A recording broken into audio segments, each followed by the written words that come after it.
এই পৃথিবীতে যদি কেউ তাফসীরের মধ্যে লিখছে 900 বছর হায়াত পাইল, কয়শো বছর? এই 900 বছর সে আল্লাহর নাফরমানি করছে। ধরেন চুরি, ডাকাতি, জিনা, ব্যভিচার, মদ, জুয়া, নাচ, গান, সুদ, ঘুষ, হারাম, আল্লাহর নাফরমানিতে কাটাইছে, সেজদা দেয় নাই, বন্দিগি করে নাই।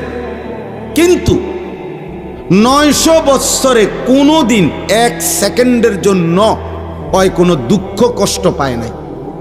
ধরে নেন একবারের জন্য একটু চোখের পানি পড়ে নাই তার, একটা কাঁটার আঘাতও তার কোনোদিন লাগে নাই, 1 সেকেন্ডের জন্য তার মনটা খারাপ হয় নাই, কোনো কষ্ট, কোনো যন্ত্রণা, কোনো দুঃখ তার হয় নাই।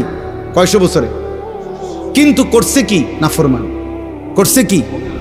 খোদার কসম তাফসীরে লিখছে এই 900 বছর পরে আল্লাহর নাফরমানি করে 1 বিন্দু দুঃখ যে পায় নাই, যেদিন তার মৃত্যু যন্ত্রণা শুরু হবে, মৃত্যু যন্ত্রণার প্রথম সেকেন্ড, 1 সেকেন্ডে আল্লাহর কসম এই 900 বছরের সুখ আর আনন্দ এই নাফরমান প্রথম সেকেন্ডেই ভুলে যাবে।